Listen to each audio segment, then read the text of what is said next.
Kaixo eta izan ongi etorriak gure kanalera. Oraingo honetan geometria analitikako azterketa bat ebatziko dugu. Konkretuki 2014an ekainean agerturiko ariketa bat geometria analitikoaren inguruan. Eta ariketak eskatzen digu kalkulatzeko bi baldintza hauek betetzen dituen puntu baten koordenatuak. Alde batetik zuzena daukagu eta bestetik bi plano.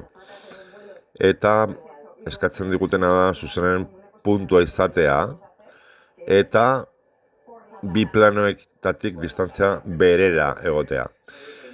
Beraz, aurkitu behar dugu zuzeneko puntu bat bi plano hauekiko distantzia berdina daukana. Edo distantzia kidea izatea. Hor dakagu marrazkian, nola ze baldintza beharko genuken. Puntu bat bi planokiko ekidistantea, distantziak idea izatea. Orduan, aplikatuko dugun formula, zuzen plano distantzia izango da. Eta zuzena idatziko dugu parametrikoan, erresago delako puntu generiko bat lortzea. Eta puntu generiko hori hartuko dugu distantzia orokorra kalkulatzeko. Beraz, distantzia zuzen plano eta distantzia puntu hori plano formula honen bidez kalkulatuko dugu. Hor dakagu planoaren ekuazio orokorra zati planoaren vektore normalaren modulua. Orduan, nola mugatuko dugu distantziak etasuna.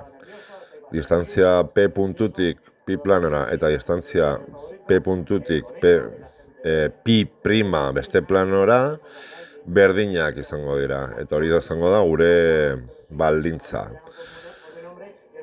Orduan, ordezkatuko genuke puntu generikoa planoaren ekuazio orokorrean.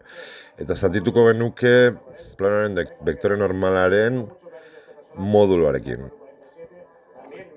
Biak berdinduz, eta puntua landaren funtziopean dagoenez, landa lortuko dugu.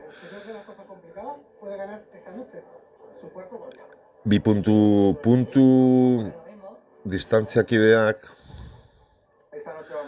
horrela lortuko ditugu. Pixka bat eragiketak egin, baina balio absolutua gelditzen zaigu bi aldetan, berdintzaren bi aldetan. Beraz, bi ekuazio izango ditugu, bi ekuazio ezberdin. Batean, bi aldeak positibo hartuko ditugu, eta bestean bat positiboa eta bestean negatiboa. Orduan, izango genituzke hor, alde batetik 18 lambda gehi bat berdin minus lambda gehi hogei, eta hortik lambda berdin bat lortuko dugu. Eta bestetik, 18 lambda gehi bat berdin lambda ken hogei. Eta hortik, minus hogeita bat amazazpiren lortuko dugu lambda. Beraz, azkenian, bi puntu izango ditugu, distantziak ideak direnak bi planokiko bakoitza, bere aldetik. Lambda ordezkatuz puntu generikoan, lau bi lau eta minus 8 amazazpiren, minus larogei amazazpiren, minus 8 amazazpiren puntuak izango genituzke. Beraz, bi puntu izango lirateke. Eta erantzuna ez da puntu bakarra, baizik da bi puntu hauek. Orduan orain ikusiko genuke nola gelditzen diren bi plano hauek eta zuzena eta ekidistantzia edo distantziak idetasuna errespetatzen duten bi puntu horiek. Zuzenaren bi puntu horiek. Hemen ditugu bi planoak, urdinez eta berdez, gorriz zuzena, eta kalkulatu ditugun bi puntuak gorriz eta morez, eta ikusten da nola puntu bakoitza dagoen distantzia berdinera plano batetik eta bestetik. Azalpen hauek gustoko badituzue, saka ezazue, gustatzen zait botoia, eta arpidetu zaitezte kanal honetara. Mila esker.